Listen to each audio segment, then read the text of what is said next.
Super Talk 99.7 WTN, Matt Murphy and the Matt Murphy Show. Just a couple of additional moments of voting in the big Nincompoops contest. Looks like Ken Weaver's doing pretty good. There's a lot of votes going out for Leave It to Weaver. Voting Weaver number 98. Jackson's getting a few votes as well. If Jackson wants to go back to the Middle Ages, does that mean that he wants to wear tights? I love Jackson to death. He's been a great addition to the radio show. Ken, I feel like you feel the same way. I love Brother Jackson. But and so I say this in love, that whatever pants Jackson's wearing at any given time, they're tights. Tight pants. Hey-oh! That's just a joke. I don't know. I'm feeling a little animosity because you I thankfully was not picking my nose when you put me on camera, unbeknownst to me. I hit the wrong button, and when you were doing your newscast, Weaver, I hit Murphy's button instead of yours. And I'm sitting here, I'm on my phone, I'm scratching myself, I'm doing what we do during the breaks, not thinking that the camera's on, when in fact the camera is most certainly on. Yeah, that'll happen. All right, let's see, 9 after the hour, 1 more minute to go in voting, 615-737-9986. That's the super text line. Donald Trump stood before the assembled Board of Peace today and talked about his effort to achieve peace in the Middle East. We've been discussing that. We're also talking about a number of issues discussed at the General Assembly level. You've been hearing Ken Weaver deliver this on the newscast front. The Tennessee House of Representatives passed a bill Thursday that aims to it's being characterized as an undermining of same-sex marriage, and I don't believe this is what it's doing at all. House Bill 1473 passed on the floor 68-24 along partisan lines. State Senate committees will now take up the effort. The legislation is sponsored in that chamber by Senator Janice Bowling. The bill works to ensure that individuals with legitimate religious objections to engaging in same-sex marriage do not have to engage in same-sex marriage. Now, many on the political left are going to try to characterize this as some sort of effort to eat into Obergefell versus Hodges, which legalized same-sex marriage at the Supreme Court level in 2015. That was a Supreme Court of the United States decision back then. There have been suggestions that the court overreached in their analysis of the 14th Amendment at the time, even going so far as to suggest that it should be up to the individual states to determine whether or not same-sex marriage is legal in those states. I don't believe that the states should be involved in the marrying business at all. I'm a strict libertarian when it comes to these things. I do believe that we have to engage in contractual obligations to make sure that the state is informed and aware of our sanctimonious obligations that we enter into with regard to marriage. I think that marriage is sacrosanct between you, your loved one, and God, and the state doesn't really have any say in it. Now, that doesn't mean that the state doesn't have to be notified about it and that the state cannot set up certain parameters by which they allow for those unions and they disallow for those unions. In other words, we can't have Jackson marrying a goat, for example. As an I just use that as an example, Jackson, because I looked up and I saw you, and we set up ages of majority where we believe that individuals can make mature decisions about themselves now and for the future. So certainly age restrictions have been clearly defined in our past and in our present and should be defined in our future. With regard to marriage and other things, too. I mean, the Founding Fathers recognized that individuals below a certain age did not have the emotional or mental maturity in order to serve in the House of Representatives. So they set an age limit of 25 years of age, 30 years of age for Senate and 35 for President of the United States. So that makes sense to me, too. But this is a bill that has been and will be mischaracterized by the mainstream media, and you need to be careful as to which sources you actually listen to when it comes to Bolso's bill. Gino Bolso's bill is designed to protect an individual's right to exercise their religious practices in a manner of their own choosing. And it ensures that these individuals will not be forced into a position that is untenable based on their religious faith. No one's being barred from marrying another person of the same sex in the state of Tennessee, although some would have that happen if they had the ability. I don't care. I want to make sure that we protect children in this country. I want to make sure that we apply the laws equally in this country. And I don't think the state should be involved in marrying anybody, and never have. I don't look to the state to certify anything that is a union between a man and, in my case, certainly a woman, before God. And nor should you. The state, I remember debating the issue of civil unions versus marriage, and I said from the beginning that I do not care. If you're a consenting adult in a freedom-loving country, you have the ability to live with someone else if you want, and I don't believe in a government big enough or powerful enough that should monitor the goings-on in your bedroom unless and until it's demonstrated that you're depriving others of their freedoms through force or fraud, or they do not have the ability to consent for whatever reason. Consenting adult is key. Otherwise, none of my business, none of my affair. My name's Bennett, and I ain't in it. I'll tell you who is in it. Mike in Old Hickory. Hey, Mike. Hello, Matt. Hope you're well. Well, I hope you're going to get ready for the big thing that you say that we shouldn't be involved in Iran. And we're building up the troops, building up the aircraft carriers and all those battleships. It's like the whole Navy is going there. First of all, I know you never served in the military. I did not. I have. So what? Well, thank you for Mike. Can I thank you for your service? Well, and I'm just going to give you a heads up that what you're hearing from the media, I guess not. We're building up this massive. I'll thank you anyway. The whole U.S. Navy's there. Can I guess what branch you served in? The Army. I was a helicopter pilot. I don't have to guess. You told me. Yeah. Did you ever fly Chinooks? Yeah. Nope. I flew Hueys. Okay. Yeah. Well, thank you, Mike. I appreciate your service to this country. Well, and I was proud to do it. And so you and I'm an older guy now, way older than you are. And what's going on today, and you on your program earlier, you brought up a question. Why are we going over there doing the things we're doing in Iran? Are we trying to just protect Israel? And so that really made my hairs go up on end. That's the only democratic nation left in the Middle East. And that's the only one that's been there for thousands of years and then came back as a nation in 1948. They were then re-recognized as the State of Israel. And so every single conflict around the world is always now being blamed on Israel. And what we're doing now with Iran, and Iran has stated, I don't know how many thousands of times, we are going to bury Israel and bury the United States of America. We are going to put you under the ground. We're going to destroy you.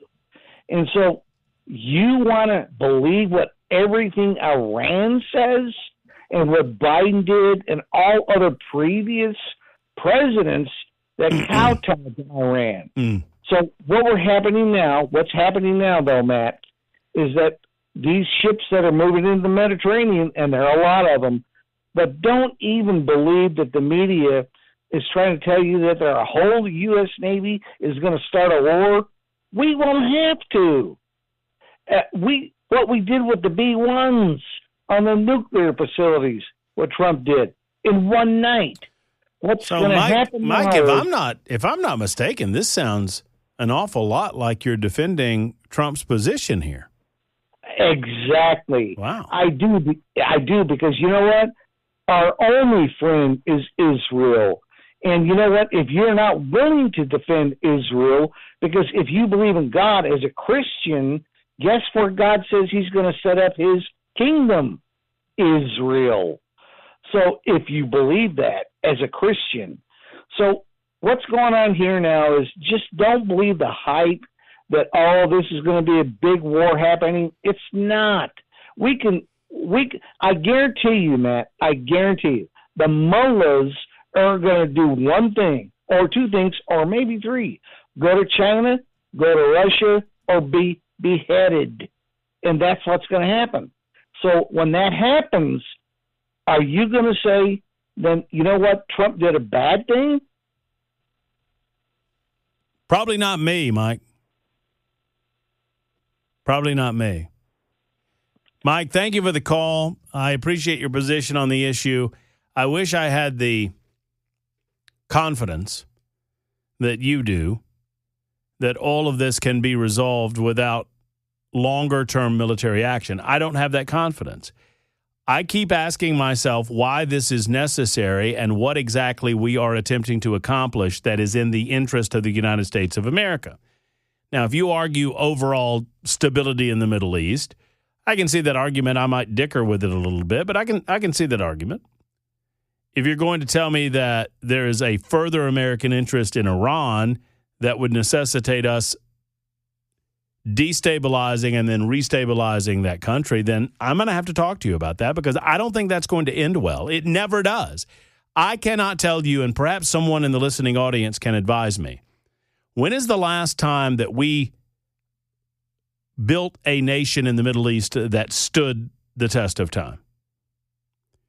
Where we deposed a leader within the Middle East and we dispatched of that leader and then in some form or fashion rebuilt a government more consistent with the concepts of democracy, of the democratic process, and that worked. I don't know that I can tell you. And that is my fear. I'm getting a story on the super text line. Jackson, can you maybe do a bit of research on this? Someone just reached out on the super text line and said they just revealed the CEO's salary of Nashville Electric Service. It is being reported that the CEO of NES received a raise 2 months before the company faced scrutiny over the storm preparedness. On Monday, February 2nd, 9 days after the 200,000 Nashvilleians lost power, Mayor Freddie O'Connell announced he's creating a commission, yada, yada, yada. National Electric Service CEO Teresa Broyles-Applin received a 10% raise 2 months ago, according to records at NES. A 10% pay increase, but I've yet to see this figure. Someone just reported, or someone's telling me, that this can't be right, that she's making $600,000 a year. I haven't seen it officially, but callers called in and said that. I need to know, if you're a caller or on the super text line, just give me give me a source on this. Tell me who's reporting it. I will give them all the due credit. We'll give them the old hat tip, as well as get to the bottom of this. Over $600,000 a year to be as ineffective as you are. And oh, by the way, feckless Freddie is all mad because he says he's being misrepresented and that some in the mainstream media, they're taking his words out of context. We'll talk about that next as well. Plus, we'll try to get some eyeballs on this salary possibility. $600,000 seems stupid. Stupid. But it wouldn't surprise me because we are dealing with the Metro Council. We're dealing with the NES board, after all. We're dealing with Freddie O'Connell. 22 after the hour on Super Talk. All right, so WSMV Channel 4 is reporting, per Caleb Washington, that the total compensation package for Teresa Broyles-Applin is $654,000. Well, and to be specific, $654,870.15. I'm also being told that part of that package, I mean, that's the total nut, but it includes, and I'm just reading from the super text line here, I've not corroborated it, but it apparently includes Maserati that was her company car. Huh. Maserati. That's nice if you can get it. Look, I don't begrudge people making a lot of money doing a job. I don't. The free market is what the free market is, but this isn't about the free market. This is a closed system. I don't have an opportunity to go get electricity from somewhere else if I decide that the CEO of NES is an absolute boob dunderhead that wouldn't know electricity from her butt or a hole in the ground.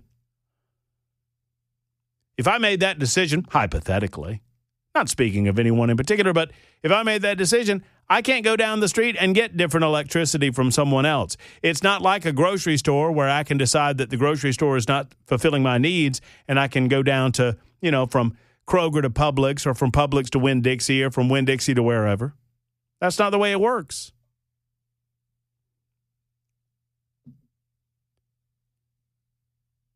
So this is not a free market issue. This is a municipality that has allowed the NES board and the CEO of that company to live high on the hog while the company itself has gotten out of control. Once again, we've detailed all of the issues that should have been clear and present on their very face. And this woman didn't seem interested in making any sort of appearance before the general public at all until it was determined that she had to. And oh, by the way, I don't know if you've heard the latest reporting, but they are spending millions of dollars, according to the Tennessee Star, as much as $10 million on contracts, lobbyist contracts, not to reach out to you, not to better protect the ratepayer, to protect themselves. In a different world, in a different era, we would have pitchforks. We would have torches and pitchforks, and we would be marching to her house to demand her ouster. It's shameful. Shameful. 3425, I've not independently corroborated that information. 3425 says a Maserati, you've got to be kidding me.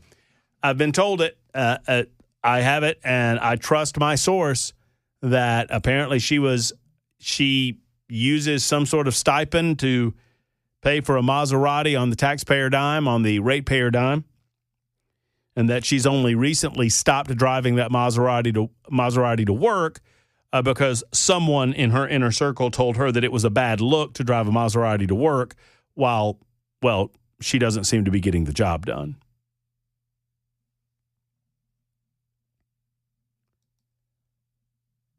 That first press conference that she held, the attitude that she presented, you can't fake it, and you can't hide it.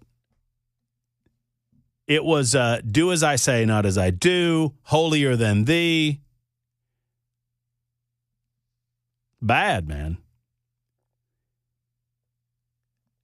It does not take a blue ribbon commission to figure this out. Freddie O'Connell, you got to figure this out. And it's time for these folks to go. 615-737-9986. In the meantime, speaking of Freddie O'Connell, the mayor believes that he was misrepresented by Fox 17.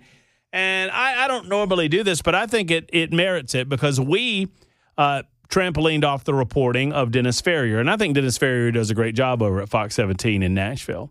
Well, the firestorm over the Nashville mayor and his reaction to the potential closing of several beloved Nashville institutions to include Acme Feed and Seed continues. The mayor has received criticism all over the state regarding his flippant attitude about the closure of this iconic location in downtown Nashville. The mayor is now claiming that Fox 17 misrepresented his remarks. He claims that they did not offer his remarks in their totality. And so, as a result, Dennis Ferrier retorts, disagrees, and says that they characterized the mayor's comments as one who showed no interest in saving Acme Feed and Seed. And so they have presented the entirety of the mayor's remarks per the question asked by Dennis Ferrier himself. And I'm going to play those for you because I think Freddie O'Connell on this issue seems to have basically the same attitude that Teresa Broyles-Applin has on the issue of electricity in Nashville. Just listen to this report. Mayor can say he was misrepresented.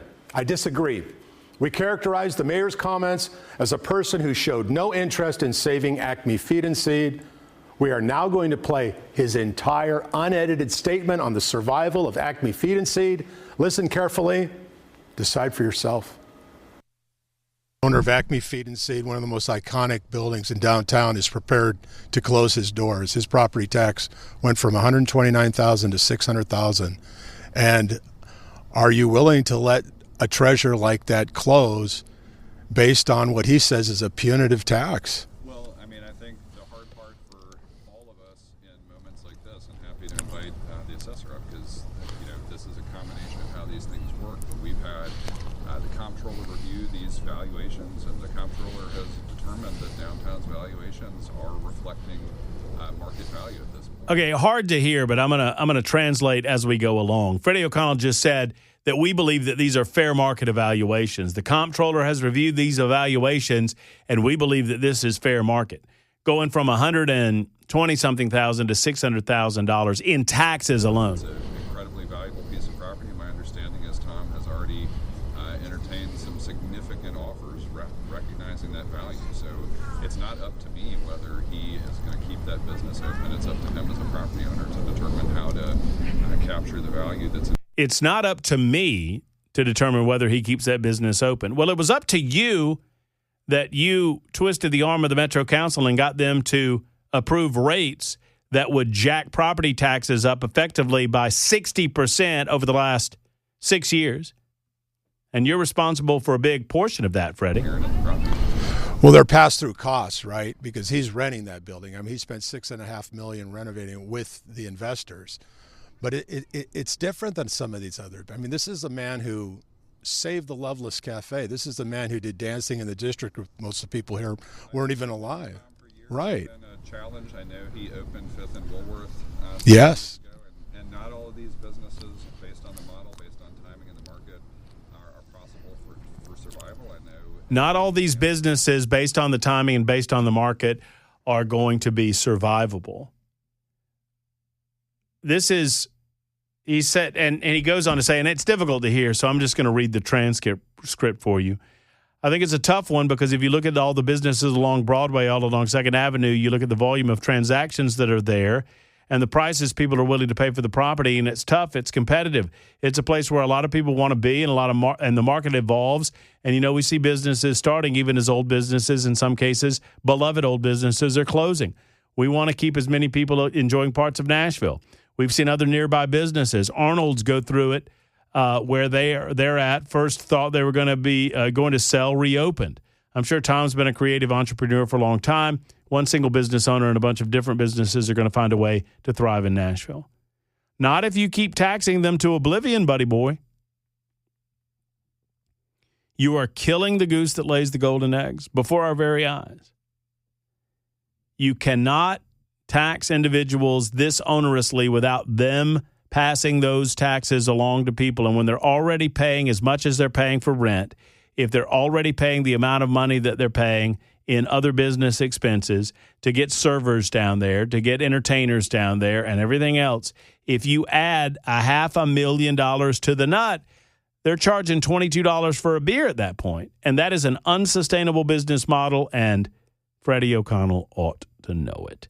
52 after the hour. Super Talk 99.7 WTN. We'll wrap it up right after this on Super Talk.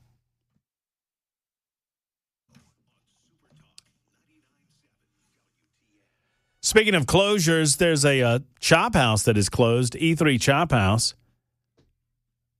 It was a Jason, I want to say a Jason Aldean, Luke Bryan deal that they got into with, who's the baseball player? Adam LaRoche. And that is closed down in Hillsborough Village, apparently. By the way, before I lose it, I want to let you folks know something really quickly. Obviously, we lost a family member in the form of Aaron Stokes last week due to a plane accident, a plane crash that occurred in Colorado. And some of you have noticed and you have noted that some of his commercials are still playing. Obviously, I'm still talking about Eurofix because the family, they have asked us to continue talking about Eurofix and to remind you that that business is ongoing and they're going to continue and carry on Aaron's incredible legacy. But some of you have heard the commercials with Aaron's voice on them.